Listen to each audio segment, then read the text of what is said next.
Pierre Poilievre is playing dangerous games. Will he win a stupid prize? Hear me out, okay? Just last week, the House of Commons voted on Bill C-319. Bill C-319 would see old age security for pensioners aged 65 to 74 increased by 10%. An increase which will cost the government $16 billion over 5 years. That's 16 billion that they don't have, that the government doesn't have. The federal debt by the end of 2023, 2024 was a light $1.3 trillion. That's almost double what it was in 2007, 2008, by the way. But who's counting? Anyways, I digress. The conservatives, the NDP and the bloc voted yay, so in favor of passing that bill.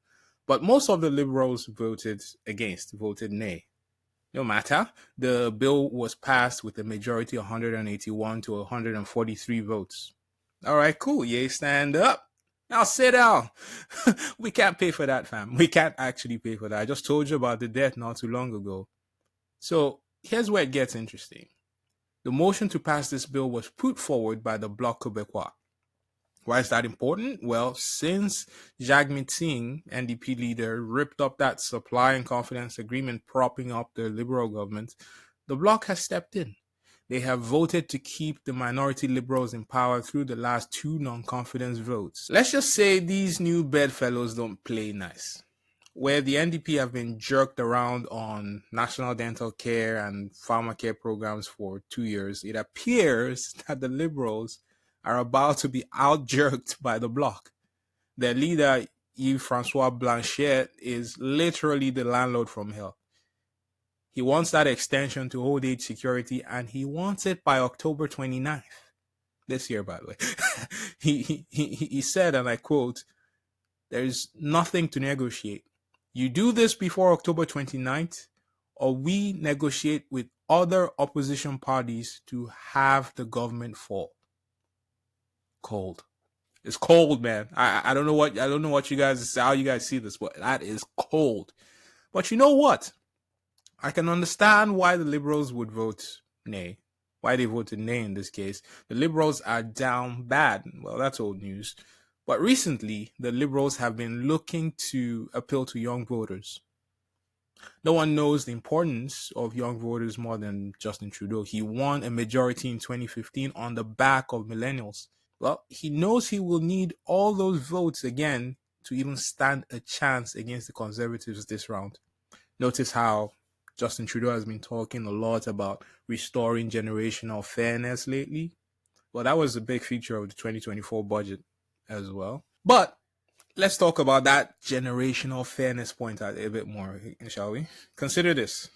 Compared to 11% of working people aged 18 to 64 who are considered low income right now, only 6% of people 65 and older are as poor. Also, the government actually spends more on elderly benefits than on other major programs that disproportionately benefit young people. But hey, no fighting at the dinner table, because to be fair, you could slice that the other way and say, well, older folks are having to directly support the younger generation financially a lot more these days. Obviously, young people look to inherit property as their parents pass on as well. So really, the government needs to find a way to support young people while not abandoning older folks as well. While that is sweet, I guess is the word to say here, the reality is the government will need more debt to implement this bill. You can think of a bigger budget deficit here as essentially the government buying a Lamborghini that it cannot afford. And who pays the price when the government lives beyond their means? Well, young people, of course.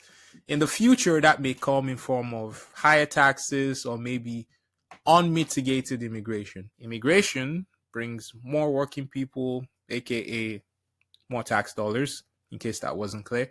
But also, the government could just print more money to cover the spending that this bill will require, right? As they tend to do. We all know the Canadian dollar is backed by fresh air and vibes, right? So they could, in theory, print a bit more money. But obviously, we know now that that behavior will only cause inflation, and more inflation. I have an idea for you guys. Maybe it is time to consider Bitcoin. You know, I made this entire video just to tell you that I think you guys need to get into Bitcoin. Obviously, this is not financial advice, but maybe those guys are up to something. That's a joke, by the way. Anyways, I'll end that point with this.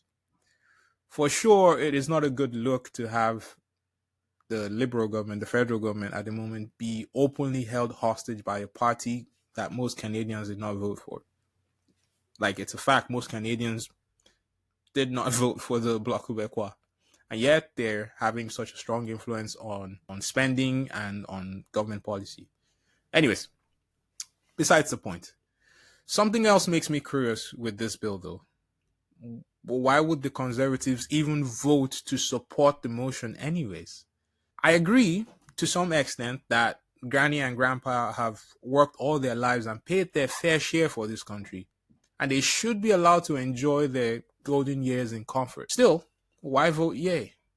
If the Conservatives had voted against the bill, nay, the bill would not have passed, the Liberals would have lost the Bloc Québécois support, and that would have been one less hurdle in non-confidence votes going forward.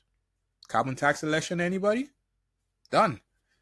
By voting yay, you've got to ask the question, is Pierre Poilievre simply playing the game, or will Pierre Poilievre implement this bill if he gets elected? Some might say when. Because here's the thing.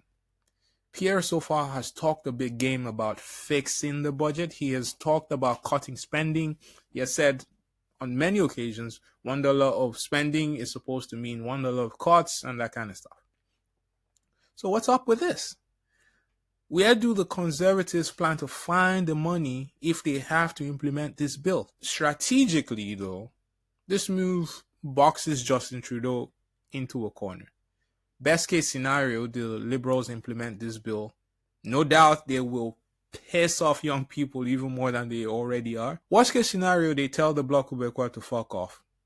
As they should. They definitely should tell the Bloc Québécois to fuck off. But with the Bloc Québécois walking against them, the Liberals will only have case-by-case support from the NDP to call on. As with anything in politics, there is obviously some nuance. Perhaps the Liberals will look behind door number 3. Maybe they will look to implement the extended old age security in a way that targets lower income seniors. So that could be an option as well. Anyways, how do you guys see this shaping up? Do you think Pierre Poilievre is just playing the theater, or is he actually planning to implement this bill? I really want to know why Pierre Poilievre, the champion of the little guy, just voted to hurt young workers. You guys let me know in the chat. But I'll finish with this. This is a crazy game of tiny margins going on here. The Conservative support for Bill C-319 might prove to be the Trojan horse that finally allows them to break through with a non-confidence vote. But maybe, just maybe, the people might start to go, well, hold on a minute. More debt is not what you promised us. Pierre is playing a dangerous game here. I wonder what the prize is going to be. Anyways, if you're new to my content, please subscribe down below, like it, share it with your friends. I appreciate you for joining me. Until next time. See you later, guys.